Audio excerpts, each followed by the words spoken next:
አለ የነቢያቱ ሲያልፍ አብዩ ይመጣል አብዩ ሲያልፍ የሐዋርያቱ ይመጣል የሐዋርያቱ ሲያልፍ ፍልሰታ ትመጣለች እያልን ጾሙን ሳንጠቀምበት ገብቶ እያስወጣ ነው ተቸገረ እያንዳንዱ ጾም ግን በዓላማ ተጀምሮ በግብ የተጠናቀቀ ነበር እኛ ጋር ግን ሲመጣ ምናልባት ስለ ስጋዊ ፍላጎትና ዓላማችን ካልሆነ በቀር በጾሙ ሀገርን አስቦ የሚጾማል ቤተክርስቲያንን አስበን እንጾማለን እየምናማረራቸውን አስተያየት ለመስጠት ጣታችንን የምንቀስርባቸውን ከላይ እስከታች ያሉትን እያንዳንዳቸውን አስበህ ጾመህ ታውቃለህ ጸልየህ ታውቃለህ አብዛኞቻችን እንኳን አናረገው ቤተክርስቲያን ልብ ብላችሁ ስሙኝ ባካችሁ ቤተክርስቲያን ብትወቅስ ብትገስጽ የሚያምርባት ለምን መሰላችሁ ለሁሉም ስለምትጸልይ እስኪ ቶሎ አሳልፈው የችግር የረሃብ የሰቆቃ ነገር ቴሌቪዥን ላይ እኮ ሰው ማየት አይፈልግም እውነት አሰጥ መልሱ እንጂ እውነት ነው ያለፍነውን እንኳን የ77 ድርቅ ማንንም ማየት አይፈልግም እስማ አቡል ፍስ ቅዱስ ምንም አጥነ የምታሳየኝ አሳልፈው ነው የሚለው ሰው እንደሚራብ ማየት አንፈልግም ሰው እንደሚጠማ መመልከት አንፈልግም አንዱ በነገራችን ላይ የምንቀበላቸው አጽዋማት ዋነኛ ዓላማቸው ይሄንን ነው አንተ ለተወሰነ ሰዓት ፈቅደ ወደ ስትራብ የሚሰማ የሆድ የረሃብ ስሜት ሰው ሳይፈቅድና ሳይወድ እህል አጥቶ ይሰማዋል የምንችለው በየቻልንበት በአቅማችን የምንጸልይበት እግዚአብሔርን የምንለምንበት በመንችለው በአቅማችን በየተሰማራንበት ባለንበት ዘርፍ ላይ ለቤተ ክርስቲያን የምንቆምላት ጊዜ ላይ በመጮህ አይደለም በነገራችን ላይ ድምጽ እናሰማ በማለትም ብቻ አይደለም ለቤተ ክርስቲያን የእውነት የሚቆምላት ሰው ህሊናው መቀደስ አለ ሰይጣን ገብቶ ክፉ እንደሚያሰራን ገብርኤል ሚካኤል ገብቶኛ ሰውነት ውስጥ አድረው ለምን ቅድስና ያሰሩ ነው መላእክት የኛን ሰውነት ለምን እንደማይገቡበት ለምን እንደማይጫኑበት ታውቃላችሁ ዙፋንነቱ የተሰራው ለአንዱ ለማን ብቻ ስለሆነ ለእግዚአብሔር ብቻ ስለሆነ እግዚአብሔር የሌለበት ሰውነታችን እግዚአብሔር ያላረፈበት ልብና አይምሮአችን እርሱ ራሱ የሚያስተምረውን ትምህርት ለመስማትም ሰምተንም ለመረዳትም አይሆንልን ያ ነው ችግር የሆነብን እኮ ዛሬ ቤተክርስቲያን ያላለችውን አለች እየተባለ ያለችውን አላለችም እየተባለ በዚህ ሁሉ ፈተናና ውርጅብኝ ውስጥ የምትሆነው አብዛኞቻችን ሊና ውስጥ ምናልባት መቆም የሚጠበቅበት ክርስቶስ ዳር ላይ ነው ወደ ቡዳር ነው ያለ ነው አብዛኞቻችን አይመለከተንም ብለን እኮ እንጃ ጥግለኝ መቃብርነን የተሰጠንን ሁሉ ያበላሸን ሰላሙን በጥላቻ ፍቅሩን በመቧጨቅ ለወጥ ነው ከዛ እንደሌለን እርሱም እንዳልሰጠን ጭምር እናጎረመረመበታለን እግዚአብሔር የሆነቱ ሁላችን ልቦናችን ይመልስልን ባቸው ባክ የሆነ ሰዓት ላይ እንዲሆኑና ከዛ ምን ያረጋሉ ይላል ይራሱታል ይላል በቃ እውነት እኮ ነው ስታዩ ለሆነ ሰሞን አለን ሆ ብለን እንነሳለን ከሆነ ሰሞን በኋላ ግን ችግር ላይ ያለችዋን ቤተክርስቲያን ችግር ላይ ያሉትን ወንድም እህቶቻችንን ህዝባችንን እንዘራ ያብዛኞቻችን ልብ ለእግዚአብሔር ብቻ መከፈት ሲያስፈልገው ልባችንን ከፍተነው ለጠላትም ጭምር እንዲዘራበት የፈቀድነው ሳንፈልጋቸው የበቀሉብን ሾሆች አሉ ሀገርም ላይ በቤተክርስቲያንም ላይ በሁሉም ቦታ ላይ ከዛም አንሶ እንኳን እኛ ውስጥም ጭምር የማያስፈልጉ ሾሆች አሉ በቃ መነቀል ያለባቸው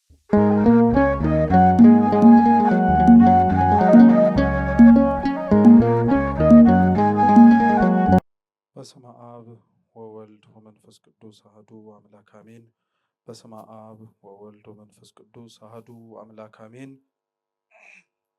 በስመ አብ ወወልድ ወመንፈስ ቅዱስ አሐዱ አምላክ አሜን ክቡራን አባቶቻችን ካህናት አበው መነኮሳት ወንድሞች ዲያቆናት ሊቃውንተ ቤተ ክርስቲያን መምህራነ ወንጌል ከሩቅም ከቅርብም የተገኛችሁ የልዑል እግዚአብሔር ቤተሰቦች እንደምን አመሻችሁ እንደምን እስከ ሰዓት ደረሳችሁ በቸርነቱ በምሕረቱ ጠብቆ በእድሜያችን ላይ ሰዓት ጨምሮ በፊቱ ያሳየነውን የእምነት ማነስ የምግባር ጉድለት አይቶ ይቅር እያለ ያቆየን የአባቶቻችን አምላክ ልዑል እግዚአብሔር ስሙ የተመሰገነ ይሁን ባለን ጥቂት ጊዜ የማቴዎስ ወንጌል ምዕራፍ 13 ከቁጥር 1 እስከ 9 ባለ ክፍለ ምንባብ መነሻነት እንማራለን ሁላችሁም በመረጋጋት መንፈስ ሆናችሁ ባላችሁበት አረፍ ብላችሁ የእግዚአብሔርን ቅዱስ ቃል ተሰሙ ዘንድ በትህትና ጠይቃለሁ የማቴዎስ ወንጌል ምዕራፍ 13 ከቁጥር 1 ጀምሮ ያለው ቃል እንዲህ ይላል በዚያን ቀን ኢየሱስ ከቤት ወጥቶ በባህር አጠገብ ተቀመጠ እርሱም በታንኳ ገብቶ እስኪቀመጥ ድረስ ብዙ ሰዎች ወደ እርሱ ተሰበሰቡ ሕዝቡም ሁሉ በወደቡ ቆመው ነበር በምሳሌም ብዙ ነገራቸው እንዲህም አላቸው እነሆ ዘሪ ሊዘራ ወጣ እርሱም ሲዘራ አንዱን በመንገድ ዳር ወደቀ ወፎችም መጥተው በሉት ሌላውም ብዙ መሬት በሌለበት በጭንጫ ላይ ወደቀ ጥልቅ መሬትም ስላልነበረው ወዲያው በቀለ። ፀሐይ በወጣ ጊዜ ግን ጠወለገ፣ ስርም ስላልነበረው ደረቀ። ሌላውም በእሾህ መካከል ወደቀ፣ እሾህም ወጣና አነቀው። ሌላውም በመልካም መሬት ወደቀ፣ አንዱም 100 አንዱም 60 አንዱም 30 ፍሬ ሰጠ። የሚሰማ ጆሮ ያለው ይስማ ይላል። ስለ ቃሉ የአምላካችን ስም የተመሰገነ ይሁን። እኛ ቁጥር 3 ላይ ተጽፎ ባለው ኃይለ ቃል መነሻነት እንማራለን ማለት ነው። እስኪ ዘሪ በሉ። ሊዘራ ወጣ። ድገሙት። አሁንም ዘሪ ምን ሊያረግ ወጣ? ሶስተኛ ድገሙት። ዘሪ ምን ሊያረግ ወጣ? በዚህ ቃል መነሻነት እንማራለን። አምላካችን ቅዱስ እግዚአብሔር እንዲያስተምረን የእርሱ ቅዱስ ፈቃድ ይሁንልን። የቅዱስ ማቴዎስ ወንጌል ከአራቱ ወንጌላት መካከል አንዱ ነው። ወንጌላት በዋነኝነት የትኩረት አቅጣጫቸው ሆነው በቤተ ክርስቲያናችን ውስጥ ያላቸው ሚና ሲጠቀስ 3 ነገሮችን ነው ትኩረት አድርገው የሚናገሩት፣ የሚያስተምሩት፣ መልእክትም የሚያስተላልፉት። የመጀመሪያው የወንጌላት ትኩረት አቅጣጫቸው ስለ ጌታችን ስለ ኢየሱስ ክርስቶስ ማስተማር፣ ማሳወቅ ነው። እንግዲህ እንደምታውቁት ወንጌላት ከጌታችን ከኢየሱስ ክርስቶስ ዕርገት በኋላ ስለሆነ የተጻፉት አምላካችን በዚች ምድር ላይ ተመላልሶ በሚያስተምርበት ወቅት ላይ ወንጌላት ገና መጻፍ አልጀመሩም። ስለዚህ ከሱ ዕርገት በኋላ ስለ እርሱ መስማት ያለባቸው ተስፋ አድርገው ሲጠብቁ የነበሩት ሕዝብ ብቻ ሳይሆን ያልጠበቁትም ጭምር ስለሱ በማወቅ የሚጠቀሙ በመሆናቸው ወንጌላት ስለ ክርስቶስ ለማስተማር ተጽፈዋል። ሁለተኛው ወንጌላት የተጻፉት ምክንያት ደግሞ የጌታችንን ትምህርት ለማስተላለፍ ነው። የማንን ትምህርት? የጌታችንን ትምህርት ለማስተላለፍ ነው። ይሄ በነገራችን ላይ ትምህርት ለማስተላለፍ ነው ሲባል ወንጌላትን አንድ እንደ ማስተላለፊያ መንገድ ብቻ አድርጋችሁ እንዳታስቧቸው። ምን ለማለት ነው? የወንጌላት ሚናቸው የክርስቶስን ትምህርት በቃሉ የተናገረውን ብቻ ለመጻፍ ብቻ ሳይሆን በስራውም በድርጊቱም ጭምር ሲያደርጋቸው የነበሩትን ነገሮች ጽፈው አስቀምጠውልናል። ምክንያቱም ወንጌል ሰው የሚሰማው ነገር ብቻ ሳይሆን ሰው ሰምቶትም ጭምር የሚኖረው ነገር ነው ወንጌል። ለዛ ነው አብዛኞቻችን በነገራችን ላይ ቃለ እግዚአብሔር በሚሰበክባቸው መድረኮች ላይ ራሳችንን መጠየቅ ያለብን የተሰበከውን መስማታችንን ብቻ ሳይሆን ሲሰበክ ሰምተነው ያለውንም ጭምር እንኖረዋለን ወይም ኖረነዋል ወይ ብለን እንድንጠይቅም ጭምር ያስገድደናል። ምክንያቱም እንዳልኳችሁ ወንጌል የቃል ትምህርት ብቻ አይደለም፣ ተግባርም ጭምር ነው። ጌታችን ኢየሱስ ክርስቶስ የሐዋርያው የቅዱስ ዮሐንስ ወንጌል ምዕራፍ 13 ላይ በምሴተ ሐሙስ በመጨረሻይቱ ወራት ቅዱስ ሥጋውንና ክቡር ደሙን ለደቀ መዛሙርቱ ከመስጠቱ አስቀድሞ ውሃ በኩስኩስቱ ቀዳና ዝቅ ብሎ የደቀ መዛሙርቱን እግር ምን አረገ? አጠበ። እና ጌታችን ኢየሱስ ክርስቶስ ይህንን ባደረገበት ጊዜ ላይ ለደቀ መዛሙርቱ ትምህርት አስተምሯቸዋል። ምን ብሎ? አንደኛ ዝቅ ብሎ በማጠቡ ከናንተ መካከል ማንም ታላቅ ሊሆን የሚወድ ቢኖር ራሱን ምን ያርጋል? ይሄን ግን ከንግግር ባለፈ እርሱ በእነሱ ፊት ራሱን ምን አድርጎን ያሳያቸው? ዝቅ አድርጎን ያሳያቸው። ስለዚህ ወንጌል የሚደመጥ ብቻ አይደለም የሚኖርም ጭምር ነው። ሶስተኛው የወንጌላት የትኩረት አቅጣጫቸው ሆነው ያስተማሩት ያስተላለፉት መልእክት ደግሞ አምላክ ሰው የሆነበትን ምክንያት ነው። እርሱም ለድህነተ ዓለም እኛን ካለንበት ችግርና ከነፍስ እስራታችን ከሲኦል አገዛዝም ጭምር ነፃ እንድንወጣ የተዘጋችብን ገነት ተከፍታ ገነት መንግስተ ሰማያትን እንድንወርስ ማድረግ ነው። ስለዚህ ወንጌላት በዋነኝነት ጭብጣቸው በዋነኝነት የሚያስተላልፉት መልእክት እነዚህ 3ቱ ናቸው። የማቴዎስ ወንጌል ምዕራፍ 13 ታዲያ ጌታችን ኢየሱስ ክርስቶስ ካስተማራቸው ትምህርቶች መካከል አንዱ ነው። እየሰማችሁ ነው? ሐሳባችሁን እዚሁ ይሰማችኋል አይደለ? አዎ፣ ይሄ የቤተ ክርስቲያን ተልእኮ ነው። አትደንግጡ። እኛም ጤነኛ ሆነን አይደለም ተቀምጠን የምንማረው። ያው ያላስጮኸን እግዚአብሔር ዝም ስላስባለን ይሆነ። እየሰማችሁ ነው አይደል? ስለዚህ የማቴዎስ ወንጌል ምዕራፍ 13 ክርስቶስ ካስተማራቸው ትምህርቶች መካከል አንዱ ነው። ይሄ ማቴዎስ ወንጌል ምዕራፍ 13 ከትምህርትነቱ ባሻገር ራሱ ወንጌሉን ራሱ ከሚታወቅበት ስያሜ ባለፈ ሌላ ስያሜ እንዲሰጠው ምክንያት የሆነ ምዕራፍ ነው። የማቴዎስ ወንጌል ብዙ ጊዜ ላይ በመጽሐፉም ርዕስ ላይ ተጽፎ የምናገኘው አባቶቻችንም ማነው ጸሐፊው ብለው ሲናገሩ የምንሰማው ቅዱስ ማቴዎስን ነው። ግን ቅዱስ ዮሐንስ አፈወርቅ የማቴዎስ ወንጌል ማቴዎስ ወንጌል ተብሎ ከመጠራቱ ባለፈ የምሳሌ ወንጌልም ተብሎ እንደሚጠራ ይናገራል። ምክንያቱም ምዕራፍ 13 በሚባለው ምዕራፍ ላይ ክርስቶስ ስለተለያዩ ጉዳዮች በምሳሌ በጣም በተደጋጋሚ ያስተማረበት ክፍል ነው። ብዙ ምሳሌዎችን እየጠቀሰ ሰው እንዲረዳው፣ ሰው እንዲገባው የራቀውን ነገር ለማቅረብ ቀርቦት ደግሞ ቀሎኛል ብሎ ተረድቼዋለሁ ብሎ ነገር ግን ከማረግ የተቆጠበበትን ነገር ግልጽ አድርጎ ዙሪያው ባለው ነገር ለማስረዳት ክርስቶስ በምሳሌ ያስተማረበት ነው። ይሄ የማቴዎስ ወንጌል ምዕራፍ 13 ለዛ ነው ክርስቶስ ያስተማረው የመጀመሪያው የምሳሌ ትምህርት ነው ይባላል። በእርግጥ አንዳንድ የቤተ ክርስቲያናችን ሊቃውንት ክርስቶስ ለመጀመሪያ ጊዜ ያስተማረው የምሳሌ ትምህርት ይህ አይደለም ይላሉ። የማቴዎስ ወንጌል ምዕራፍ 5 ምዕራፍ 6 ላይ ባስተማራቸው ሰፊ ትምህርቶች ላይ አምላካችን በተለያዩ ምሳሌያቶች ያስተማራቸው አገላለጾችና ትምህርቶች አሉ። ይሄ የሚለየው ምንድነው? ይሄ ወጥ የሆነ ምሳሌ ነው። ከምሳሌነቱም ባለፈ ትርጉሙም እዛው ክርስቶስ እንዲህ ሊል እንደፈለገ በደንብ አድርጎ ዝርዝር አድርጎ አስተምሯቸዋል። ይሄንን ክርስቶስ ያስተማረው ትምህርት እንግዲህ የሚጀምረው ቁጥር 3 ላይ ዘሪ ዘሩን ሊዘራ ወጣ ብሎ ነው። ምን? እስኪ ዘሪ በሉ። ምን ሊዘራ ወጣ ብሎ ነው የሚጀምረው ትምህርቱ። ግን ትምህርቱን ለመረዳት ራሱ አስቀድመን የነበረበትን ነባራዊ ሁኔታ ክርስቶስ ወደዛ ትምህርት ምን እንደገፋፋውና እንዲያስተምር እንዳረገው ማወቅም ያስፈልጋል። ታሪኩ ሲነበብ እንደሰማችሁት ቁጥር 1 ላይ ኢየሱስ በቤት ውስጥ ነበረ ይላል። ኢየሱስ በቤት ውስጥ ነበረ። እዛ ቤት ውስጥ እርሱ በመኖሩ ምክንያት የተሰበሰቡ የነበሩ ሰዎች ነበሩ። እርሱን ለማየት የመጣ አለ፣ ለመማር የመጣ አለ፣ ተአምር ፈልጎ የመጣ አለ፣ ርቦት ጠምቶት የመጣ ሰው አለ።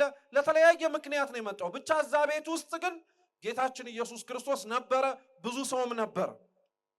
እርሱ የነበረበት ቤቱ ደግሞ መሸከም የማይችላቸው ሰዎች እርሱ ያለበት ቦታ ላይ አብረው ተጠግተው ፊቱን ለማየት ደግሞ ያልቻሉ ሰው ከዛ ከቤቱ በስተውጭ ሆኖ በጣም ብዙ ነበሩ። ስለዚህ ክርስቶስን የማየት ናፍቆታቸውን አምላካችን ኢየሱስ ክርስቶስን ለመመልከት ያላቸውን ፍላጎት ተመለከተና ክርስቶስ ከነበረበት ቤት ወጣላቸው ወደ እነሱ እንዲያዩት እንዲመለከቱት ማለት ነው። መስማት የፈለጉትም እንዲያዳምጡት፣ እርቦናል ጠምቶናል የሚሉትም ካጠገቡ ተጠግተው ከእጆቹ መብላት መጥገብ እንዲችሉ ማለት ነው። ለፈለጉበትና አስፈላጊ ነው ብሎ ላመነበት ምክንያት ጌታችን ኢየሱስ ክርስቶስ ከቤት ወደ ውጪ ወጣላቸው። ከቤት ወደ ውጪ ከወጣ በኋላ ብዙ ሕዝብ አብሮት እየተከተለው ይራመድ ነበር። ክርስቶስ አሁንም ትምህርቱን አልጀመረም። ሕዝቡ እየተከተለው እርሱ አብሮ ሄድ ነበር። ከተወሰነ ርቀት በኋላ ግን ከፊት ለፊታቸው ባህር ነበረ። ባህሩ ላይ ደግሞ ታንኳ ነበር። ክርስቶስ ታንኳ ላይ ቆመና ወደ ባህሩ ወደ ውስጥ እየተጠጋ ሕዝቡ ደግሞ ወደቡ ዳር ቆመው ማለት ነው ማስተማር ጀመረ። ሊያዩት ከመጡ ሊያዳምጡትና ሊማሩ እዛ ቦታ ላይ ከቤት ወደ ውጭ እንዲወጣ ድምፃቸውን ሲያሰሙ ከነበረ ለምንድን ነው ክርስቶስ እዛ ወደቡ ዳር ቆሞ ሊያስተምራቸው ያልፈለገው? ለምንድን ነው እነሱስ እሱ ወደቡ ዳር ባይቆም ዙሪያቸው ላይ ባለ ባህር ላይ ሊጓጓዙበት በሚችሉበት መንገድ ወጥተው ለምንድን ነው አብረው እየተንሳፈፈ ካለው ክርስቶስ ጋር አብረው እየተንሳፈፉ የማያዳምጡት? እነዚህን ጥያቄዎች እንድንጠይቅ የሚያስገድደን በነገራችን ላይ ጉዳዩን ለማስፋት አይደለም። እነዚህን ጥያቄዎች እንድንጠይቅ የሚያስገድደን ወንጌል ላይ ያለ ምክንያት የተጻፈ ምንም ነገር ስለሌለ ክርስቶስ ላስተማረው ትምህርት እነዚህን ነገሮች ጥያቄያቸውን መልስ መስጠት አስፈላጊ ስለሆነ ነው። ክርስቶስ ታንኳ ላይ ቆሞ በሚያስተምርበት ጊዜ ላይ እነሱ ወደቡ ዳር እንደመሆናቸው አሁን እንደ ዘመናዊው ጊዜ የድምፅ ማጉያ ድምፅን ጮክ አድርጎ በርቀት ላለ ሰው እንዲደመጥ በሚቻል መልኩ የሚያግዝ ምንም አይነት መሳሪያ አልነበረም። ሰው በድምፁ ነው የሚያስተምረው። ያኛውም ሰው የሰውን ድምፅ እየሰማ ነው የሚማረው። ስለዚህ ክርስቶስ አስቡት፣ እንኳን ሰው ባህር ላይ እየተንቀሳቀሰ ማስተማር ቀርቶ አሁን እኔ እንኳን የምጠቀምበትን የድምፅ ማጉያ ድምፁን አጥፍቸው እየተንቀሳቀስኩኝ ባወራ ወይም ብናገር የድምፄ ልክ ሊደርስበት እስከቻለው ድረስ ያለው ሰው ያዳምጣል እንጂ ሁሉም ሰው ይሰማል አይሰማም። ስለዚህ ክርስቶስ ምን ሊል ፈልጎ ነው ወደቡ ላይ ቆሞ ማስተማር ሲችል ታንኳው ላይ የወጣ? ታንኳው ላይ የወጣበትን የክርስቶስን ምክንያት የቤተ ክርስቲያናችን ሊቃውንት የተለያየ ትርጉም ሰጥተውታል። የመጀመሪያው ክርስቶስ የቆመባት ታንኳ ያስተማረባት ቦታ ቤተ ክርስቲያን ናት ብሏል። እስኪ ታንኳ በሉ እንጂ ማናት? ቤተ ክርስቲያን ናት። ታንኳ መሸከም የምችለው ስንት ሰው ነው? እሺ ግልጽ እንዲሆንላችሁ ታንኳ ጀልባና መርከብ ያላቸውን ልዩነት ታውቃላችሁ አይደል? መርከብ በጣም ትልቅ ነው፣ እንኳን ሰው ዕቃም ይሸከማል። ከመርከብ የሚያንሰው ምንድነው? ጀልባ ነው። ጀልባ ደግሞ ከመርከቡ ባነሰ የተወሰኑ ዕቃዎችንና የተወሰኑ ሰዎችን ይሸከማል። ታንኳ የምትባለው በጣም ትንሿ ያለችው ናት። መሸከም የመቻል አቅም ቢኖራት ራሱ መሸከም የምትችለው በጣም ብዙ ሰው አይደለም። አንድ ሰው ያለምንም ችግር መሸከም ትችላለች። ከአንድ በላይ ሰው ግን እየበዛባት ከሄደ ታንኳ ራሱ መሸከም ስለማትችል ምን ማድረግ ትጀምራለች? መስጠም ትጀምራለች። ክርስቶስ የቆመባት ታንኳ ቤተክርስቲያን ናት ማለት ቤተክርስቲያን ራሷ መሪዋ አለቃዋ ድምፁን ሰምተው የምትታዘዝለት ማንም ብቻ ነው ማለት ነው።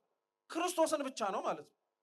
የቤተክርስቲያን መሪዎች ሆነው የቤተክርስቲያን እንደራሴዎች ሆነው በአባቶቻቸው ወንበር ላይ ተቀምጠው ያሉ መሪዎችንም ብትመለከቱ በእነሱ ላይ አድሮ የሚናገረው በእነሱ ላይ አድሮ ቤቱን የሚመራው የሚያስተዳድረው ማን ነው? እግዚአብሔር ነው። ታንኳ መሸከም የምችለው ስንት ሰው ብቻ ስለሆነ ነው? አንድ። ቤተክርስቲያንም ሊመራት የሚችለው ሊያስተዳድራት የሚችለው አንዱ እግዚአብሔር ብቻ ነው። ሌላ ማንም ሊያደርጋት አይችልም። ለማንም አትመችም። በነገራችን ላይ ቤተክርስቲያን ከእግዚአብሔር ውጪ ለማንም አትመችም። ማንም መጥቶ ቤተክርስቲያን ውስጥ ከእርሱ ውጪ እንደፈለኩት ላርጋትም ማለት አይችልም፣ ሊያረጋትም አይችልም። አንዴ ለእርሱና ለእርሱ ብቻ ተብላ የተሰራች አካል ናት። ምን ማለት መሰላችሁ? ቤተክርስቲያንን እኔ ሌላ ሰው መጥቶ እመራታለሁ ከክርስቶስ ውጪ አለ ማለት የእናንተ አሁን አካልና ሰውነታችሁ ማለትም ጭንቅላትና ሰውነታችሁ አለ አይደል? እየሰማችሁ ነው? ምናችሁና ምናችሁ? ጭንቅላትና ሰውነታችሁ አለ። ለምሳሌ የእናንተን ጭንቅላት ሌላ ሰው ሰውነት ላይ የሌላ ሰውን ሰውነት የእናንተ ጭንቅላት ጋር አብሮ ማገጣጠም ይቻላል? ለምንድን ነው የማይቻለው? ምን ችግር አለው? ያም ጭንቅላት ነው፣ ይሄም ጭንቅላት ነው። ያም ሰውነት ነው፣ ይሄም ሰውነት ነው። አይጣጣምም አይደለም? ይሄ ጭንቅላት የተሰራው ለየትኛው ሰውነት ነው? አረ መልሱ ባካችሁ። ለራስ ሰውነት ነው። ያንተ ጭንቅላት የተሰራው ለማን ነው? እቺ ቤተክርስቲያን የተሰራችው ራሷ ማን እንዲሆናት ብቻ ነው። ሲጀመር በነገራችን ላይ እቺ የተሰበሰብንባት ቤተክርስቲያን የማን ቤተክርስቲያን ናት? እስኪ አሁን እንደው ትምህርቱ እንደዛ ስለተባለ መራን እንጂ በደህናው ቀን የት ነው የምትሄዱት ሲባል ቤተክርስቲያኑ ነው የምትሉት እንዴ? የት ነው የምትሄዱት ስትባሉት የት ነው የምሄደው ነው የምትሉት? እና ቤተክርስቲያን የማን ናት ስንባል የማን ነው የምንለው? ታረቋ ወየኛ ወይ እግዚአብሔር በሉ። የማን ናት? መጀመሪያ ቤተክርስቲያን ባለቤትነቱ የክርስቶስ ነው፣ የሱ ናት። ከሱ ነው እኛ የተቀበልናት ራሱ። ይሄን በምን ታውቃላችሁ ብንባል ወንጌል ላይ ጌታችን ኢየሱስ ክርስቶስ ስለ ማንነቱ ለደቀ መዛሙርቱ ጠይቋቸው ነበር የምታስታውሱ ከሆነ እና ሰዎች የሰውን ልጅ ማን ይሉታል ብሎ ሲጠይቃቸው አንዳንዶች መጥምቁ ዮሐንስ ነህ፣ አንዳንዶች ኤርሚያስ ኤልያስ ነህ ይሉሃል፣ አንዳንዶች ከነቢያት መካከል አንዱ ነህ ይሉሃል አሉ። እናንተስ እኔን ማን ትሉኛላችሁ አላቸው። ቅዱስ ጴጥሮስ ፈጠን አለና ምን ብሎ መለሰ? አንተ ሕያው የእግዚአብሔር ልጅ ነህ አለ። አንተ የዮና ልጅ ስምዖን ብፁዕ ነህ፣ ንዑድ ነህ፣ ክቡር ነህ። በዚች በሰጣት ምስክርነት ላይ አለት ላይ ቤተ ክርስቲያኔን አንጻታለሁ አለ። እስኪ ቤተ ክርስቲያኔን በሉ ድገሙት። ምኔን? ቤተ ክርስቲያናችሁን አላለም መጀመሪያ። ምኔን ነው መጀመሪያ ያለው? ቤተ ክርስቲያኔን ምን አረጋታለሁ? አንጻታለሁ ነው ያለው። ከሱ ነው ለኛ የተሰጠችው እንጂ እኛ ሰብስበን አይደለም ለሱ የሰጠነው። ስለዚህ መሪዋ ማን ብቻ ነው ማለት ነው? ክርስቶስ እግዚአብሔር ነው ማለት ነው። ከሱ ውጪ ለማንም አትስማማ። ማንም እንደፈለገ በነገራችን ላይ ቤተክርስቲያንን ሊያረጋት የማይችለው ለዛ ነው። ገብቶ መበጥበጥ፣ ገብቶ መረበሽ፣ ገብቶ ማወክ ሊችል ይችላል። ያ ሁሉ ግን ራሱን ሊያውከው ይችላል እንጂ ቤተክርስቲያኒቷ ያለውን አምላክም ራሷንም ጭምር ሊያሳጣት አይችልም። ቤተክርስቲያን የክርስቶስ ናት ለማለት ነው ይላሉ። ሁለተኛው ክርስቶስ የተሳፈረባት ታንኳ ደግሞ የኛ ሰውነት ናት። እስኪ የኛ ሰውነት በሉ። ታንኳ ማናት? የኛ ሰውነት ምን ማለት ነው? ታንኳ አሁንም መሸከም የምችለው ስንት ሰው ነው? የኔና የእናንተ ሰውነትም መሸከም የሚችለው ምን ብቻ ነው? አንድ ነገር ብቻ ነው። ታውቃላችሁ? አብዛኞቻችን አሁን ከበደን፣ ጨነቀን፣ ግራ ገባን፣ ብዙ ነገር ውስጥ ሆነን ብለን የምንጨነቀው በጣም የሚያስጨንቅ ነገር ውስጥ ስለገባን ብቻ አይደለም። የኛ ሰውነት የተባለው ቤተ መቅደስ መሸከም ከሚችለው በላይ ስለጫን ነው። እየሰጠመ ዓለም የመሰለ ዙሪያው ያሉትን ነገሮች አብሮ ለመዋልና ለማደር እያስመሰለ የሚገኘው መቆምና ሊቆምባት ከሚገባው ከክርስቶስ ውጪ ብዙ ነገር ስለጫን ነው። ኃጢአቱንም ጭነነዋል፣ ነውሩንም ጭነነዋል፣ ዘረኝነቱንም ጭነነዋል፣ ጎጠኝነቱንም ጭነነዋል። ስለዚህ እንዴት ይሸከም ይሄ ሰውነት? የተሰራው ለክርስቶስ ቤተ መቅደስነት ብቻ ነው። የተሰራው እርሱ እንዲመለክበት እንዲቀደስበት ነው። በነገራችን ላይ ሰይጣን እንኳን በድፍረት የማይጠጋውን ሰውነት እኮ ነው እኛ በጣም ብዙ ነገር የጫን ነው። ታውቃላችሁ? መላእክት በጣም የእኛን ሰውነት ያከብሩታል። ሰይጣን ደፋር ስለሆነ ነው። ሰይጣን አንድን ሰው ርኩስ መንፈስ ገብቶ የሚጸናወተው ለምን እንደሆነ ታውቃላችሁ? ከመጀመሪያው ጀምሮ ሰይጣን ከነበረበት ሰማይ ሲዋረድ የመጀመሪያም የመጨረሻ ምኞቱም እንደ አምላክ መሆን። ያንን ስላላገኘ ሊያገኝም ስለማይችልና ስለተዋረደ እስካሁን ድረስ የእግዚአብሔር የዙፋኑ መገለጫ የሆነውን ሰማይ ላይ መውጣት ቢያቅተው የኛ ልቦና ውስጥ ግን ለማደር ይሞክራል። ያድራልም ጭምር አንዳንዶቻችን ላይ። እውነት አስብ። ጥሩ ሰይጣን መልአክ እንደሆነ መቼም ማንም የሚጠራጠር የለም እዚህ ውስጥ፣ ቅድስና የለውም እንጂ ርቀቱ ሌላው አገልግሎቱ መላእክት እንደነበራቸው እንዳለው ነው ያለው፣ ቅድስና ነው የሌለው። ለምን ሰይጣን የደፈረውን ሰውነት ሚካኤል ገብርኤል ለምን አይገቡበት? ሰይጣን ገብቶ ክፉ እንደሚያሰራን ገብርኤል ሚካኤል ገብቶ እኛ ሰውነት ውስጥ አድረው ለምን ቅድስና ያሰሩ ነው? መላእክት የኛን ሰውነት ለምን እንደማይገቡበት ለምን እንደማይጫኑበት ታውቃላችሁ? ዙፋንነቱ የተሰራው ለአንዱ ለማን ብቻ ስለሆነ ነው? ለእግዚአብሔር ብቻ ስለሆነ ነው። እኛ ግን አያችሁት ስንቱን ነገር ጫንበት። ለእግዚአብሔር የማይመቸውን ለአምላካችንም ጭምር አብሮ ሊሄድ የማይችለውን ጫንበት። ስለዚህ እግዚአብሔር ታንኳዋ ላይ ቆመ ማለት ሰውነት መሸከም የሚችለው ምንም ብቻ ነው ለማለት ነው፣ እግዚአብሔርም ብቻ ነው። ሌላ ነገር አጫ ነው። ከጫንክም አውርደው። ከፍ ብለህ መታየት የምትችለው በዛ ነው። ሁላችንም እንደተሰጠን የክርስትና ስም እንደተሰበሰብንባት ቤተ ክርስቲያን መኖር እንደሚጠበቅብን ህይወት መመስከር እንደሚጠበቅብን ምስክርነት ልንገኝ አልቻልነው። መርከብ የተባለች ታንኳ ተብላ የምትጠራ ሰውነታችን ላይ ብዙ ነገር ጫንባት በቃ። ስለዚህ ክርስቲያን መስለን እንታይ ይሆናል እንጂ ሆነን ግን አልተገኘንም። እግዚአብሔር በቸርነቱ ሁላችንን ይርዳል። ሶስተኛው ቅዱስ ቄርሎስ ዘእስክንድርያ ደግሞ ምን ይላል? ክርስቶስ ቆሞ ያስተምርባት የነበረችው ታንኳ የክርስቲያኖች ህሊና ናት ይላል። እስኪ የክርስቲያኖች ህሊና በሉ በሉ እንጂ የምኖች ህሊና? አዎ የክርስቲያኖች ህሊና። ክርስቶስ ባህር ላይ ቆሞ ማስተማር ይችል ነበር? አይችልም? ይችላል። ይችላል። ምን ችግር አለ? ባህር ላይ እኮ ሲራመድ አይተነዋል። ባህር ላይ እንደተራመደ ሲነገር ሰምተናል። ባህር ላይ ተራምዶ ቆሞ ማስተማር ለሱ አይከብዶም። ታንኳዋን የመረጠው ለምንድን ነው ከተባለ ክርስቲያኖችን ህሊናቸውን ማደሪያ አድርጎ መልእክት ለማስተላለፍ ነው ይላል ቅዱስ ቄርሎስ። የእያንዳንዳችን ህሊና በነገራችን ላይ እግዚአብሔር የሚናገረውን ራሱ ለመረዳት እርሱ ህሊናችን ላይ ማረፍ መቻል አለበት። እርሱ አይምሯችን ውስጥ መቆም መቻል አለበት። አለበለዚያ ምንም አይነት ነገር አንድከም ክርስቲያኖች። እግዚአብሔር የሌለበት ሰውነታችን፣ እግዚአብሔር ያላረፈበት ልብና አይምሯችን እርሱ ራሱ የሚያስተምረውን ትምህርት ለመስማትም ሰምተንም ለመረዳትም አይሆንልን። ለዛ ነው እርሱ ታንኳ ላይ ቆሞ ህዝቡ ወደብ ላይ ሆኑ ማለት ምን ማለት መሰላችሁ? አንዳንድ ሰዎች እግዚአብሔር የሚያስተምረውን ቤተ ክርስቲያን የምትናገረውን እግዚአብሔር እነሱ ጋር ተጠግቶ አብሯቸው ሆኖ ከሚያስረዳቸው ይልቅ እነሱ ሊረዱበት በፈለጉበት ወደቡ ዳር ሆኖ በራሳቸው አስተሳሰብ ይረዱታል። እየሰማችሁኝ ነው? በራሳቸው አስተሳሰብ ይረዱታል። ያ ነው ችግር የሆነብን እኮ ዛሬ ቤተ ክርስቲያን ያላለችውን አለች እየተባለ ያለችውን አላለችም እየተባለ በዚህ ሁሉ ፈተናና ውርጅብኝ ውስጥ የምትሆነው አብዛኞቻችን ህሊና ውስጥ ምናልባት መቆም የሚጠበቅበት ክርስቶስ ዳር ላይ ነው ያለው። እኛ ወደቡ ዳር ነው ያለው።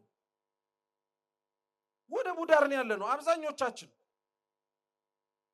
አይመለከተንም ብለን እኮ እንጃ ጥግ ላይ ነው ያለነው። ምናልባት ልናደርግ የምንችለው ከዚህ በላይ ሊሆን አይችልም ብለን ዳር ላይ ነው ያለነው። ሲጮህ ድምፁን እንሰማዋለን። ምናልባት እኮ እግዚአብሔር አምላክ በደንብ እንድትጠጉኝ ኑ ወደ ባህሩ ቢለን ግን እኮ ማንም አይመጣም። ታስታውሳላችሁ? ክርስቶስ በባህር ላይ ሲራመድ ቅዱስ ጴጥሮስ እርሱ እንደሆነ ባወቀ ጊዜ ላይ ጌታ ሆይ ወደ አንተ እንድመጣ አዘዛል። ጴጥሮስ እኮ ከነበረባት መርከብ ከወንድሞቹ ወርዶ ክርስቶስ የቆመባትን ባህር እየረገጣት አልፏል። ያቺ ባህር ማለት የዓለም መከራ ማለት ነው። ዛሬ መከራ ውስጥ ባለንበትና ተጨንቀን ባለንበት ሰዓት ላይ በመከራዎቻችን ውስጥ ቆሞ ልናገኘው የሚገባውን እግዚአብሔር ያላየነው እኛ ወደቡ ዳር ስለቆምን ነው። በቃ ጥግ ላይ ነን። እኛ ካልደረሰብን፣ እኛ ካልነካን፣ እኛ ካልተጠጋን፣ እኛ ላይ መጥቶ በር አንኳኩቶ ንውጡ ካላለን በቀር ምን አገባን እኛ? ሰላማችንን አግኝተን ድምፁን እየሰማን መኖር ነው። አሁን በነገራችን ላይ ክርስቲያኖች ቤተ ክርስቲያን ካለችበት ነባራዊ ሁኔታ አንጻር ወደቡ ዳር የምንሆንበት ጊዜ አይደለም።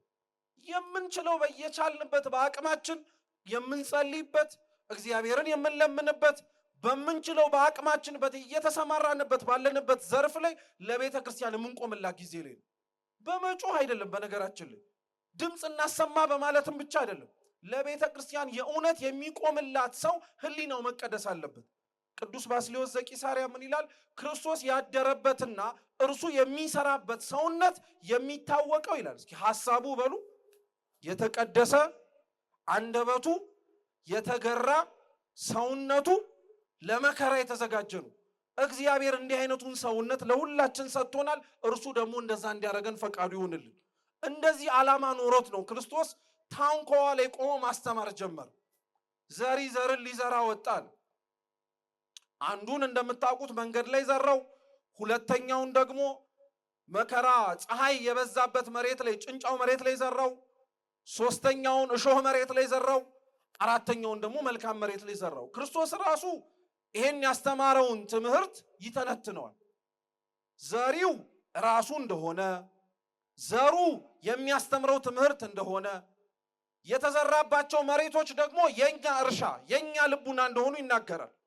ከዛ በመነሳት የተወሰኑ ነጥቦችን እናንሳ። እዚሁ ክርስቶስ ባስተማረው ትምህርት ላይ አንደኛ ጌታችን ኢየሱስ ክርስቶስ እንደ ገበሬነቱ እናስበው። አንድ ገበሬ ተነስቶ የዘራውን ዘር መልሶ የሚዘራውን ዘር የሚያገኘው ቀድሞ ከዘራው ዘር እንደሆነ ማናችንም እናውቃለን። ገበሬ ዘሩን ይዘራል፣ ወቅቱ ሲደርስ ያጭዳል፣ ይሰበስባል። ጎተራ ካስገባው ዘር ላይ መርጦ ምርጥ ዘር ብሎ ይለያል። እየሰማችሁኝ ነው? ምርጥ ዘር ብሎ ይለያል። ያችን ምርጥ ዘር በቅል አድርጎ ከቤቱ አናት ላይ ያንጠለጥላታል፣ ግድግዳው ላይ እርጥበት እንዳያገኘው እንዳይበላሽበት። ለምን? ምቹ የሆነ ጊዜ ምቹ የሆነ ወቅት ሲመጣ መልሶ ዘሩን ምን ስለሚያደርገው ነው? ስለሚዘር። ስለዚህ አሁን ይሄን ገበሬ ዘሩን ለይቶ መርጦ አስተካክሎ አስቀምጦ መሬት ላይ ዘራው ብትሉት ይዘራል እንዴ? ገበሬ መሆን አይጠበቅባችሁም እኮ። አንድ ገበሬ አምጥታችሁት አሁን እዚህ ደረቅ መሬት ላይ ዘራው ዘርህን ብትሉት ይዘራል? አይዘራውም። እንኳን ደረቅ መሬት ላይ ዘርቶ የዘራው ጎተራው ውስጥ ቢያልቅበት እንኳን ያቺን ዘሩን ጠብሶ አይበላትም። ክረምት እስኪመጣ የሚዘራበት ወቅት እስኪደርስ ይጠብቃል። መራብን ይመርጣል። ምክንያቱም ያቺን ዘር አውጥቶ ከበላት ነገ ወቅቱ ሲመጣ ምን የሚያደርገው የለው፣ የሚዘራው የለው። ስለዚህ አሁን እንደ አንድ ገበሬ አስቡት። ደረቅ መሬት ላይ ያ ገበሬ ዘሩን ይዘራል? መልሱ እንጂ። ጥሩ አድጎ ፍሬ የማያገኝበት ፀሐይ ሲመታ የሚያደርቅበት የጭንጫ መሬት ላይ ይዘራል? አይዘራውም። እሾሃማ የሆነ መሬት ላይ ቢዘራውም መጥቶ ዘሩን ለመንቀል የሚከብድበትና ፍሬውን ለመሰብሰብ የሚከብደው ቦታ ላይ ይዘራዋል? ዝራው ቢባል የሚዘራው አራተኛው መሬት ላይ ነው፣ ትርፍ የሚያገኝበት ማለት ነው። ምን ማለት መሰላችሁ? እግዚአብሔር እንዳስተማሪነቱ ቃሉን እንደሚዘራ ገበሬነቱ እስኪ አስቡት። እኛ ላይ የሚዘራብን ለምንድን ነው ብላችሁ ጠይቃችሁ ታውቃላችሁ?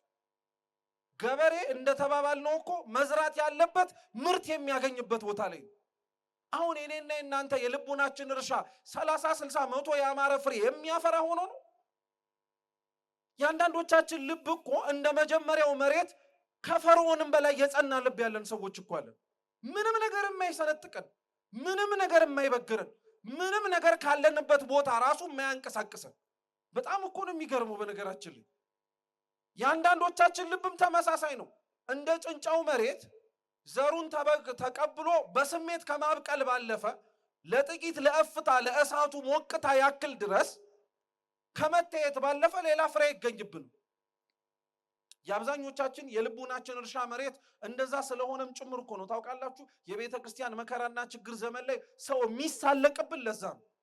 ተዋቸው እባክህ የሆነ ሰዓት ላይ እንዲሆኑና ከዛ ምን ያደርጋሉ ይላል፣ ይረሱታል ይላል። በቃ እውነት እኮ ነው። ስታዩ ለሆነ ሰሞን አለን ሆ ብለን እንነሳለን። ከሆነ ሰሞን በኋላ ግን ችግር ላይ ያለችዋን ቤተክርስቲያን፣ ችግር ላይ ያሉትን ወንድም እህቶቻችንን፣ ህዝባችንን እንዘረገዋለን። በቃ ሌላ ነገር እንፈልጋለን። እንደነዚህ አይነትም መሬት ላይ ይዘራል እግዚአብሔር። እሾሃማው መሬት ተመሳሳይ ነው። ጥቅማ ጥቅም እንደሚያስረን ስጋዊ ድሎትና አምሮታችን ልንመስለው የሚገባንን ክርስቶስን እንዳንመስል እንደሚያደርገን እያወቀ አሁንም ይዘራል ክርስቶስ። በጣም እኮ የሚገርም ገበሬ ነው ማለት ነው። አያችሁት? እግዚአብሔር ሁሌም ክርስቲያኖች ከሱ የሚጠበቅበትንና ማረግ አለብኝ ብሎ አምኖ የሚያደርገውን ነገር አጉድሎ ያቅ። ምን አርጎ ያቅ? አጉድሎት ያቅ። እንዲሁም የቅዱስ ማቴዎስ ወንጌል ምዕራፍ 21 ላይ ጌታችን ኢየሱስ ክርስቶስ በምሳሌ ሲያስተምር መንግስተ ሰማያትን የወይን ቅጥር እንደቀጠረላት፣ እየሰማችሁ ነው፣ የወይን መጭመቂያ ስፍራ እንዳዘጋጀላት፣ እንዲሁም ደግሞ ማማ ግንብ እንዳነጸላት ሰው ይመስላል አለ። እስኪ ልብ ብላችሁ ስሙ። ለወይኑ ስፍራ የወይኑ ባለቤት ባለ እርሻው ማለት ነው ቅጥር ቀጠረለት፣ የሚያጠቃው ሰው መጥቶ እንዳይተናኮለው ማለት ነው። አንድ መጭመቂያ አዘጋጀለት። ወይኑ በስሎ ሲደርስ ተረግጦ የወይኑን ጭማቂ ወይኑን ዘለላው ተረግጦ ውሃው ፈሳሹ እንዲጠጣ ማለት ነው። ደግሞ ከሩቅ የሚመጣ ጠላትም መልሶ ማየት እንዲቻል ደግሞ ማማ ዘረጋለት። ከገበሬዎቹ ምን እንዳላቸው ታውቃላችሁ? ፍሬውን ልቀሙት ነው ያላቸው። ምኑን ልቀሙት? ቅጥር ቀጥር አላለው፣ መጭመቂያ ስራ አላለው፣ ማማ ገንብተ ጠላት እንዳይመጣ ከሩቅ። ይሄንም በሙሉ የሚያስፈልገውን ነገር ካሟላ በኋላ ከገበሬዎቹ ጥቂት ነው የፈለገው። በነገራችን ላይ እግዚአብሔር እንዲህ አይነት አምላክ ነው። ብዙውን ነገር ለኛ ሰጥቶናል። አብዛኛውን ነገር መጠቀም እንድንችል አድርጎ ለእጆቻችን አጎናጽፎናል። ችግሩ ምን መሰላችሁ? አንደኛ እግዚአብሔር እንደሰጠን የማናውቅ ሰዎች አለ፣ የታለ ብለን የምንጠይቅ። ሁለተኛ ተሰጥቶን ያበላሸን ሰዎች ደግሞ አለ። ተሰጥቶን ምን ያደረግን? ያበላሸን። ዛሬ አጣነው፣ ዛሬ ከእግዚአብሔር ካልሰጠህን ብለን የምንተናነቀውና የምንለምነው ልመና በሙሉ እግዚአብሔር መጀመሪያ ሳይሰጠን የቀረ ነው። ዛሬ አጣነው የምንለውን ሰላም፣ ፍቅር፣ አንድነት፣ ርኅራኄ፣ ቸርነት፣ ቅንነት፣ ገርነት ሳይሰጠን ቀርቶ ነው። አንድም አግሩሎብን ያቅም ሰጥቶን እኛ ስላበላሸነው ነው። ለዛ ነው ልበ አምላክ ቅዱስ ዳዊት መዝሙር 13 ላይ ሲናገር ምን ይላል? ከመቃብር ክሱት ጎራይቶሙ፣ ጉሮሯቸው እንደተከፈተ መቃብር ነው ይላል። መቃብር ጠባዩ ምንድን ነው ተብሎ ቢጠየቅ እናንተ የሞተ ዘመዳችሁን የሞተ የራሳችሁን ሰው ስትቀብሩ ሰውነታችሁን አጥባው አይደለ? ሰውነቱ ታጥቦ እንዳይሸት እንደየባህሉ ስርዓት በንጹህ ጨርቅ ከተገነዘ በኋላ ሽቱ ተነስንሶበት አዲስ ሬሳ ሳጥን ተመርጦ በክብር እየየ እያልን እያለቀስን ወይኔ ወይኔ እያልን ምን እናደርገዋለን? እንቀብረዋለን። ከ4 ከ5 ቀን በኋላ አንተ ያስገባህበት መሬት ላይ ሄደህ ያንን ሬሳ ቆፍሬ ላውጣው ብትል አዲሱ እንጨት ቆሽሿል፣ ንጹሑ ጨርቅ አድፏል። አንተ ሽቶ የነሰነስክበት ሬሳ ምን ማድረግ ጀምሯል? መቃብር ናችሁ ያለን እግዚአብሔር እኛን ለዛ ነው። መቃብር ነን። የተሰጠንን ሁሉ ያበላሸን፣ ሰላሙን በጥላቻ ፍቅሩን በመቧጨቅ ለወጥ ነው። ከዛ እንደሌለን እርሱም እንዳልሰጠን ጭምር እናጉረመረመበታለን። እግዚአብሔር የእውነት ሁላችን ልቦናችን ይመልስልን። አንድም ነገር አጉድሎብን አያውቅም፣ አንድም ነገር። ስለዚህ መሬቶቹ ዘር ለማግኘት ፍሬንም ጭምር ለመሰብሰብ ባይመቹም ገበሬው እየወጣ ዘራባቸው ማለት ፍሬ የማገኝበት መሬት ላይ ብቻ አይደለም እኔ የምደክመው፣ እንደማላገኝበት የሚታወቅበትን መሬት ላይ እኔ አልቆርጥም ተስፋ እያለ እኮ ነው እግዚአብሔር። ልቡናችሁ እንደ አለት ቢጸና መከራ ሲመጣ ተሳቃችሁ እንደምትደርቁ ባውቅም፣ ጥቅማ ጥቅም አታሏችሁ ክርስቲያን ሆናችሁ ለመታየት ባትችሉም እኔ ግን አልደክምም፣ እዘራባችኋለሁ በደንብ አድርጌ ያለ ስሙ ለዘላለም የተመሰገነ ይሁን። እውነት እኛ ራሳችን ላይ በቆረጥንበት የተስፋ መጠን እሱ እኛ ላይ አልቆረጥም እኮ። እኛ ራሳችንን ቸል ባልበት መጠን እሱ እግዚአብሔር ቸል አላለንም። እስካሁን ያስበናል፣ እስካሁን ይመለከተናል። እንደዛማ ቢሆን ኖሮ ክርስቲያኖች የሰማችሁትን ኑሩት እኮ ብሎ ዝም ማለት ይችላል። ያዳመጣችሁትን እስከ ስንት ዓመት በሙሉ የተሰበከውን ወንጌል ኑሩት፣ በቃ ከዚህ በኋላ ምን ላረጋችሁ ማለት ይችል ነበር። ግን አይልም እግዚአብሔር። አንድ ቀን ይሄ እንደ አለት የጸናው ልብህ መሰንጠቁ አይቀርም። አንድ ቀን መከራ የሚያሳቅቀው ሰውነትህ በደንብ ጠንክሮ መገኘቱ አይቀርም። አንድ ቀን ጥቅም አታሎ ክርስቲያን መሆንህ እንዳይታወቅ ዝቅ ያልክበት ጊዜ አብቅቶ ሾህ ተነቅሎ ከፍ ያልክ መሬት መልካም የሆነ እርሻ ልትሆን ትችላለህ። ስለዚህ እግዚአብሔር ተስፋ እንደማይቆርጥ አንደኛ በዚህ አስተማረ። ሁለተኛ ቅድም ክቡር መምህራችን ሲያስተምሩ እንደሰማችሁት የኔታ አንዱ ክርስቲያኖች ከሚጠበቅባቸው መንፈሳዊ ህይወቶች መካከል ክርስቶስን በመከራ መምሰል ነው። በምን መምሰል ነው? በመከራ መምሰል ነው። በመከራ መምሰል ነው። ሲሰማ ቀላል ነው፣ ሲደመጥ እውነት ነው ያስብላል። ኑሩት ስንባል ነው ችግር የሚመጣው። እንኳን ሰይፍና ስለት እኛ ላይ ተነስቶ መጥቶብን በየክፍለ ሀገሩ ህይወታቸውን ለሃይማኖታቸው እያጡ እንዳሉት ወንድም እህቶቻችን የሰው ፊት እንኳን እኮ እኛ መታገስ አንችልም። አሁን እኔ ፊቴን እንኳን ባኮሳትር ወይ እናንተ አይ ምናምን ብትሉ እኔ ራሱ መሸከም አልችልም፣ እናንተም መሸከም አትችሉም። የሰው ፊት የከበደን ሰዎች ሰይፍና ስለት እንዴት እንታገላለን? የሰው አንደበት እያሳቀቀን ሰው ምን ይለኛል እያልን ዝም የምንል ሰዎች መናገር ሲጠበቅብን ሌላ መከራ ሲመጣ ሌላ ችግር ሲመጣ እንዴት ነው ድምፅ እንሆናለን የምንለው? እዚህ መከራ ስንሰማው ቀላል ነው፣ እግዚአብሔር ካላስቻለ ግን በጣም ከባድ ነው። ለዛ ነው መንፈስ ቅዱስ የሚገራው ሰውነት መንፈስ ቅዱስ የገራው ማንነት ከንግግርም ከእይታም አልፎ ስጋዊ የሆነ መከራ እንኳን ቢመጣበት አይሳቀቅም። ሐዋርያት ለዛ እኮ ነው መንፈስ ቅዱስን ታድሰው ለብሰው በሰውነታቸው ውስጥ እስኪያድር ድረስ ፈሪዎች ነበሩ። ጌታቸው ልያስ ሲመጣ ገና ለገና እኛም ልንሆን እንችላለን ብለው በሁሉም ነው የተበተኑት። አንዱ ዮሐንስ ወንጌላዊ ብቻ ነው አብሮት የነበረው እስከምናውቀው ድረስ። ልክ ግን መንፈስ ቅዱስን ከተቀበሉ በኋላ እንኳን መከራ ሊፈሩ መከራ ያለበት ቦታ ላይ ይቆሙ ነበር። አውደ ሰማዕታት የሰማዕታት አደባባይ ላይ ምስክር የሚሰጥበት ቦታ ላይ የተገኙ ምስክርነት ይሰጡ ነበረ። በደንብ አድርገው ምስክር እንዲሆኑ ራሱ የሚያስችላቸውን መንገድ ይመርጡ ነበረ። ምስክር እንዳይሆኑ ደግሞ መሰናክል የሚሆናቸውን ደግሞ በደንብ አድርገው ይቃወሙት ነበር። ለዛ ነው ቅድም አባታችን የጠቀሱት ከሐዋርያን አበው መካከል አንዱ ቅዱስ ፖሊካርፐስ በረከቱ ለሁላችን ትድረሰን እየተሳበ አናብስት እየቦጨቋቸው ከአራዊት ጋር እያታገሏቸው ክርስቲያኖችን መከራ ይቀበሉባቸው በነበሩባቸው በጣሊያን ውስጥ ባሉ ኮሎሲየም ተብለው በሚጠሩት ስፍራዎች ላይ እየሄደ ሰማዕት እንደሚሆን አውቆ እየተጓዘ ምዕመናን ያለቅሱለት ነበር። እንደ ፖሊካርፐስ አይነት እረኛ እንደሱ አይነት የመንጋው ጠባቂ የት እናገኛለን እያሉ እውነት ነው። ፖሊካርፐስ ታማኝ እረኛ ነበረ። ክርስቶስ አደራ ለሰጠው ለበጎቹ የሚራራ ነበር። ስለዚህ ቢያለቅሱ ለምን አለቀሱ አይባልም። ፖሊካርፐስ ግን ምን እንዳላቸው ታውቃላችሁ? ወግዱልኝ ከፊቴን አላቸው። እንደ ንጹህ መገበሪያ ስንዴ ነው ያላቸው። ራሱ ስሙ በደንብ እንደ ንጹህ መገበሪያ ስንዴ በአናብስቱ አፍ ተፈጭቼ ለጌታዬ ንጹህ መስዋዕት መሆን እፈልጋለሁ ተውኝ አላቸው። እንዴት አይነት እረኛ ነው! እንዴት አይነት ታማኝ ምስክር ነው!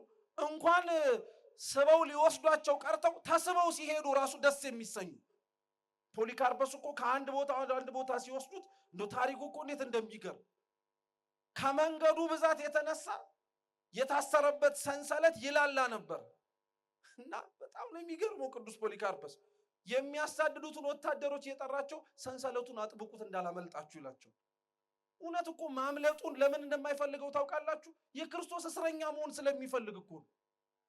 የክርስቶስን መከራ መካፈል ስለሚፈልግ። ስለዚህ ለዛ ነው የቤተ ክርስቲያን ታሪክ ላይ ከሚታወቁ መምህራን መካከል አንዱ ቅድስና ባይኖረውም ጠርጡለስ የሚባል ሊቅ አለ እና እርሱ ምን ብሎ ይናገራል? ዘር ተብሎ ክርስቶስ በየቦታው የዘራው ቃሉን ብቻ ሳይሆን ይላል። እየሰማችሁ ነው? ቃሉን ብቻ ሳይሆን ዘር የሚባሉት ከተዘሩ በኋላ 30፣ 60፣ 100 ያማረ ፍሬ የሚያስገኙ የሰማዕታት ደም ነው ይላል። የሰማዕታት ደም ለክርስትናው እምነት ዘር ነው። ብንሞት እንበዛለን፣ ብናልቅ መልሰን እናብባለን የምንለው የሚሞቱት የእያንዳንዳቸው ለእምነታቸው ምስክርነት ብለው ነፍስና ስጋቸው በጨካኞች የሚለዩት የደማቸው ጠብታ ነገ 30፣ 60፣ 100 ክርስቲያኖች እንዲፈሩ ታደርጋለች። በደንብ አድርጋ ነው። ይሄን እናምናለን። ሆኖም ስለታየ ነው በታሪክ። ስለዚህ ክርስቶስን ተመልከቱት። እንደ ዘሪነቱ ገበሬው ቅዱሳን የተባሉ ሰማዕታትን ደረቅ መሬት ላይ ዘራቸው። እስኪ ደረቅ መሬት በሉ። ምን ማለት ይመስላችኋል? ደረቅ መሬት ብትዘሩበት ምንም የማያደርግ ነው፣ የማያበቅል ነው። ጥያቄ ልጠይቃችሁ ግልጽ እንዲሆን ማለት ነው። አሁን አንድ ገበሬ ዘሩን ደረቅ መሬት ላይ ቢዘራው ያለው ዕጣ ፈንታ ሁለት ነው። አንደኛው መዘራቱን የማያውቅ ሰው ሊረግጠው ይችላል። እየሰማችሁ ነው? ሁለተኛው ደግሞ ከተረገጠም በኋላ ሳይረገጥም በፊት አዕዋፈ ሰማይ ካዩት ምን ያደርጉታል? መተው ይለቅሙታል፣ ይበሉታል ማለት ነው። ጥሩ። ዘሩ የማይበቅልበት ቦታ ላይ ደረቅ መሬት ላይ ስለተዘራ ከምረገጥና እየሰማችሁ ነው?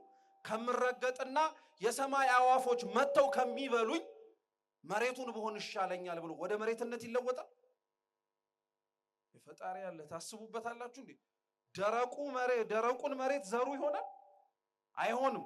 ጥሩ። ደረቁ መሬት ደግሞ አዕዋፈ ሰማይ መተው ሲበሉት ሲያዩ ዘሩን አይ ከመረገጥ ማንም እየመጣ ከሚጫነኝ እኔም ዘሩን ብሆን ይሻላል ብሎ አስፋልቱ ደረቁ መሬት ወደ ዘርነት ይለወጣል። ዘሩም ምንድን ነው የሚሆነው? ዘር ብቻ ነው። ደረቅ መሬቱ ምንድን ነው የሚሆነው? ምን ማለት መሰላችሁ? ክርስቲያኖች ወይንም ደግሞ ሰማዕታት ቅዱሳን እነሱ ለምን ተገኙበት የሚባልበት ቦታ ላይ ሊዘሩ ይችላሉ። ለምን ተዘሩ እዚህ ቦታ ላይ ተብሎ ሊጠየቅ የሚችልበት ቦታ ላይ ይዘራል። ልብ ብላችሁ ስሙ። እንደነዚህ አይነት ቅዱሳን በእኛው አስተሳሰብ ፍሬ ሊገኝበት የማይችልበት ደረቅ መሬት ላይ የሚዘሩት ጽናታቸውን እንድንማር ነው። ዘሩ ገና ለገና አልበቅልምና አደጋ ከሚገጥመኝና ከምበላ ብሎ ወደ አስፋልትነት እንደማይለወጠው ሁሉ ቅዱሳንም እኛን የሚመስለን ሰው ስላጣን ብለው የሚያሰቃዩአቸውን ሰዎች አይመስሉም። አሁን እኛ ግን የራሳችንን አኗኗር ተመልከቱት። ያለንበትን ዓለም፣ የምንኖርበትን ቦታ፣ የምንሰራበትን መስሪያ ቤት፣ አብረውን የሚበሉትን የሚጠጡትን ሰዎች ለመምሰል ብለን ዘር ሆነ ሳለህ እኮ ደረቅ የሆንክ ሰው አለ። አስፋልት ሆነ ከሰው ጋር ለመኖር ብለህ ማለት ነው። ሰው እንዴት ከሰው ጋር ለመኖር ብሎ ከፈጣሪው ጋር ይታላል? ሰው እንዴት ከአብሮ ከሚኖረው ከሚያድረው ነገር ግን እስከ በዘላለም ድረስ ሊያኖረው የማይችለውን ለመምሰል ብሎ እንዴት እንዲሆነ? ቅዱሳን ግን እንዲህ አልሆኑ። ዘር ነበሩ፣ እየተረገጡም ዘር ናቸው፣ እየተበሉም ዘር ናቸው። የእግዚአብሔር ቅዱሳን ሰማዕታት እንዲህ ናቸው። ቦታ አይለውጣቸውም ማለት ነው። ሁለተኛውንም ተመልከቱት። ጭንጫ መሬት ነው። ጭንጫው መሬት ሲነገር እንደሰማችሁት መዘራቱ ተዘርቷል፣ መብቀሉ በቅሏል። ነገር ግን ስሩ የሰደደ ስላልሆነ ፀሐይ ሲመታው ምን አረጋ አለ ክርስቶስ? ደረቀ አለ። እስኪ ደረቀ በሉ። ደረቀ። የወጣበት ፀሐይ ያንን እጽዋት የመታው ማለት ነው። እንደምታውቁት አስፈላጊ እንደሆነ ማንም አይጠራጠርም። ለእጽዋት እድገት ፀሐይ ያስፈልጋል፣ ምንም ጥርጥር የለው። ፀሐዩ መከራ ነው፣ ዘሮቹ እኛ ነን። መከራ ለክርስቲያኖች እድገት ወደድንም ጠላንም ያስፈልጋል። ቅድም ራሱ ያለው ቅድም አባታችን ሲናገሩ የሰማችሁትን ድጋሚ እናጠንክረው። ቅዱስ ባስልዮስ ዘቂሳርያ በክርስቲያኖች ላይ የሚመጣ መከራ ማለት አባጣና ጎርባጣ የሆነውን ሰውነታችንን ጠርጎ የሚያስተካክልልን መንሽም ጭምር ነው ብሎ ነው የሚናገሩ። ስለዚህ መከራው ማስተካከያ ነው። መከራው ለጥቅምም ጭምር ሊመጣ ይችላል። ከኛ ንዝህላልነት፣ ስንፍና መስራት የሚጠበቅብንን ሳናደርግ የሚመጣውን ግን ለማለት አይደለም። ልብ ብላችሁ ስሙ። ለክብር የሚመጣው መከራ ግን ክርስቲያንን የሚያስተካክል ነው፣ እንዲበቃ የሚያደርገው ነው። ግን ተመልከቱት፣ የሚጠቅመው ፀሐይ ያንን አበባ ወይም ያንን ዘር አደረቀው። ለምን? ስሩ ስላልሰደደ። ምኑ ስላልሰደደ? ስሩ ስላልሰደደ። ምን ማለት መሰላችሁ? ይሄ ዘር ክርስቲያኖች ናቸው። ፀሐዩ መከራ ነው። መከራ ሲመጣባቸው የሚከስሙ የሚደርቁ ፍሬ ያለባቸው መስለው ታይተው ነገር ግን የሌላቸው ሰዎች መካከል ላይ የሚዘሩ ክርስቲያኖች አሉ።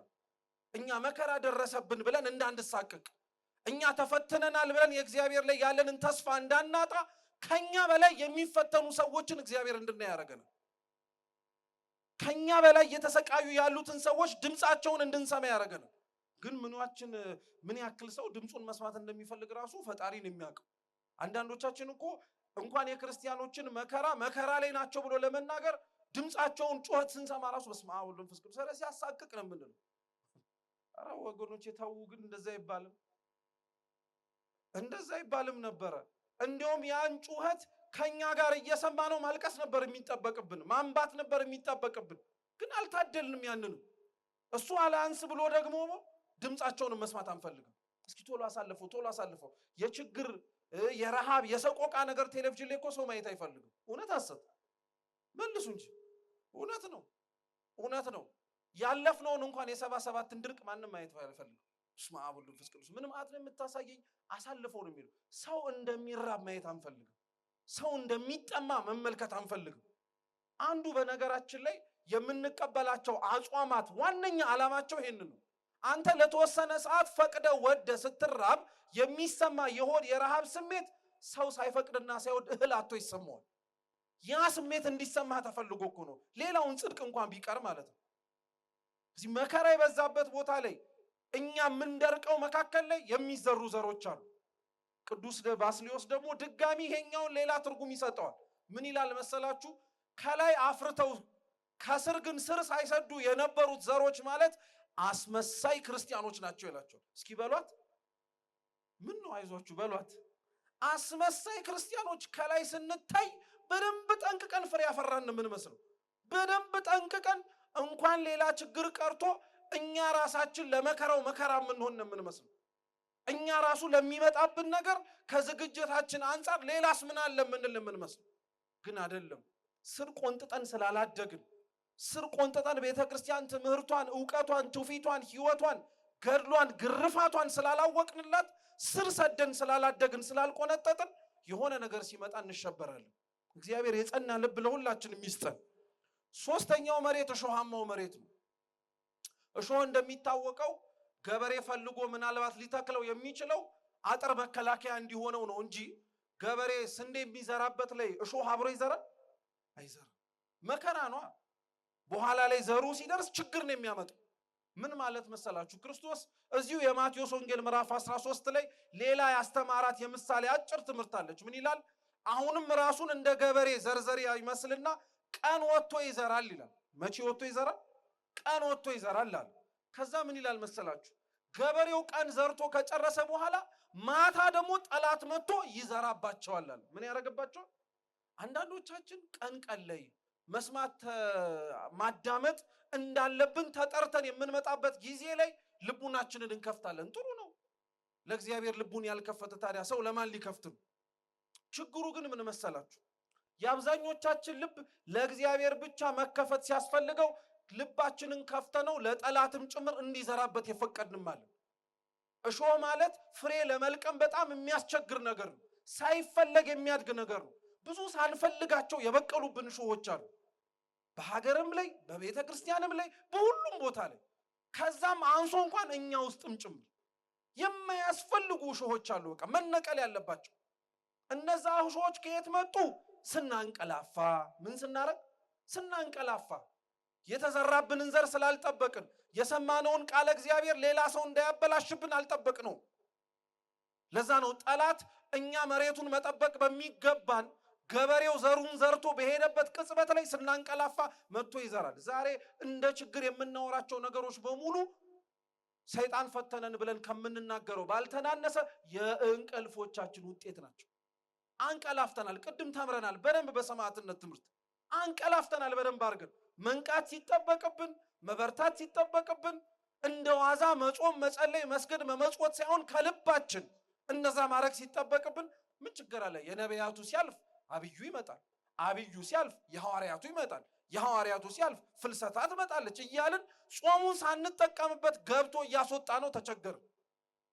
እያንዳንዱ ጾም ግን በዓላማ ተጀምሮ በግብ የተጠናቀቀ ነበር።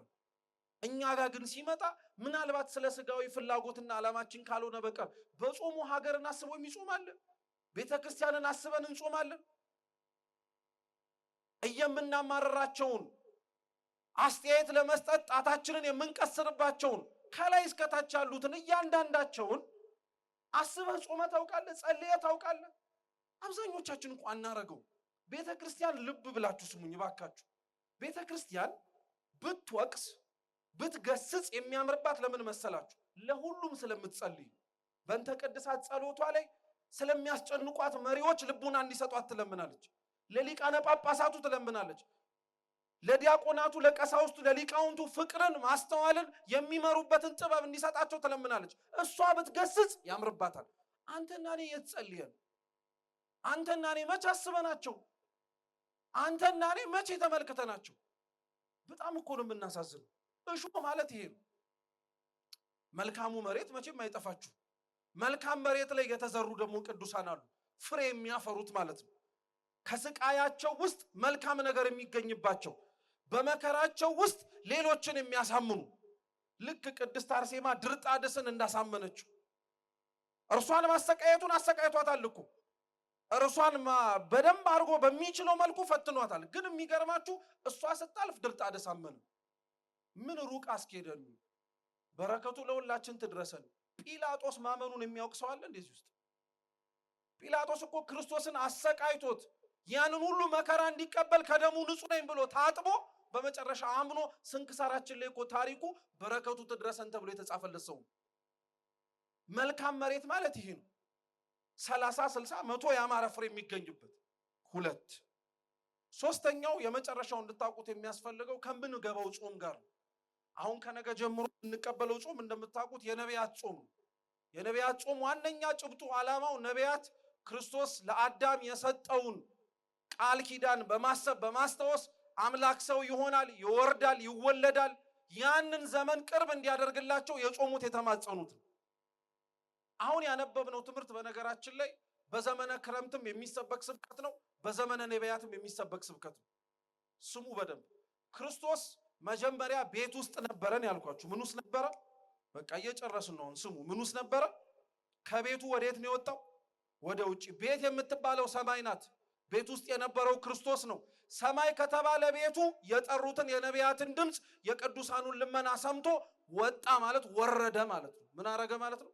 ወረደ ማለት ነው። በባህር ማዶ ሆኖ ተናገራቸው። እርሱ መርከብ ላይ ሆኖ ማለት በዘመን የተራራቁ ቢሆኑም በነቢያቱ ግን ድምፁን እንዲሰሙ አደረጋቸው። እግዚአብሔር ስሙ የተመሰገነ ይሁን። እውነት በነቢያቱ ድምፁን እንድንሰማው አደረገን። አብሮን ያልቆመው ለዛ ነው። ዘመን እስኪመጣ ድረስ፣ ጊዜው እስኪደርስ ድረስ እመቤታችን ንጽሕት ድንግል ማርያም ማኅፀኗን ከተማርጋ እስከምትሰጠው ድረስ ታንኳው ላይ ነበረ፣ ሰማይ ላይ ነበረ። እርሱ አልተጠጋነውም፣ አልደረስንበትም። ድምፁን ግን ከሩቅ ሆነን እየሰማነው ነበር። ከዛስ ዘሪ ዘሩን ሊዘራ ወጣል። እስኪ ዘሪ በሉ በሉ እንጂ ምኑን ሊያረግ ወጣ? ዘሩን ሊዘራ ወጣ። የዘራው ዘር አንደኛ ቃለ እግዚአብሔር ነው፣ ሁለተኛ ሰማዕታት ነው ብያቸዋለሁ። የኛ ሊቃውንት ይራቀቁበታል እኮ። የዘራው የእግዚአብሔር ቃል ነው ከተባለ ይላሉ የእግዚአብሔር ቃል የሚደመጥ ብቻ ሳይሆን ስጋ ነስቶም ሰው የሆነ ነው። ቃል ምን ሆነ ስለሚል ስጋ ሆነ ስለሚል ዘሪ የተባለው እግዚአብሔር አብ ነው። ዘሩን ሊዘራ ወጣ ማለት እግዚአብሔር አብ ልጁ እግዚአብሔር ወልድን ወደ ምድር ላከው ማለት ነው። እየሰማችሁ ነው? ይሄ የተዘራው ዘር ሰው የሆነው ክርስቶስስ ምን መሬት ላይ ወደቀ? አንደኛ ደረቅ መሬት ላይ፣ ሁለተኛ ጭንጫ መሬት ላይ፣ ሶስተኛ ምን መሬት ላይ? እሾሃማ መሬት። ምን ማለት ነው? በዘመናት የማይመቹ ጊዜያት ውስጥ ራሱ ስለ ክርስቶስ ይሰበክ ነበር። ደረቅ መሬት ልብ ባላቸው በነ ፈርዖን ዘመን ክርስቶስ ይሰበክ ነበረ። አለት ተብሎ በሚጠራው ሙሴ ሕጉን በተቀበለበት ዘመን ላይ የእግዚአብሔር ቃል ይዘራ ነበረ። ቅዱስ ዮሐንስ አፈወርቅ እንዲሁም በደንብ የሚራቀቅበት ክርስቶስ አንድም ዘሩን መሬት ላይ የዘራው ቃሉን በሙሴ አማካኝነት እንደሚሰጣቸው ለመናገር ነው ይላል። ቃሉን በሙሴ አማካኝነት ሕጉን እንደሚሰጣቸው ለመናገር ነው ይላል። ሁለተኛስ ጭንጫ መሬት ላይ ዘራው መከራ ይበዛበት ማለት ነው። በዛ መከራ በበዛበት ዘመን በምርኮ ዘመን በነ ዳንኤል በነ ኤርሚያስ ዘመን ያናግራቸው ነበረ፣ ያሳስባቸው ነበረ። ተስፋ እንዳያጡ በነቢያቱ ያስተምር ነበር። ለዛ ነው ዘሪው አንድም እግዚአብሔር አብ ነው፣ አንድም ዘሪዎቹ ነቢያቶች ናቸው። ቃሉን በማይመች ቦታ ይሰብኩ ነበር። ሶስተኛው እሾሃማ የሆነ መሬት ነው። ክርስቶስ ለመምጣት የደረሰበት ክርስቶስ ሰው ለመሆን የቀረበበት ዘመን ማለት ምልአተ ኃጢአት ጫፍ ላይ የደረሰበት ነበረ። በቃ ከአዳም ከሔዋን የተቀበልነው በደል አንድ ነገር ነው። እርሱ ሳያንሰን ደግሞ ጭራሽ የራሳችን በደል ነበረብን። የዛች የኃጢአታችን የጽዋው የመሙያ ጫፍ ላይ ሲደርስ እግዚአብሔር በመልካም መሬት ተብላ በምትጠራ በንጽሕት ድንግል ማርያም እርሻ ላይ ተዘራ። በቀለ 30 60 100 ያማረ ፍሬ አስገኘ ማለት የእርሱ ሰው መሆን ብዙዎችን በሙሉ አስገኘ። የሚሰማ ጆሮ ያለው መስማትን ይስማ አለ። የሰማነውን በልቦናችን ሰሌዳ ይጻፍልን። ወስብሐት ለእግዚአብሔር።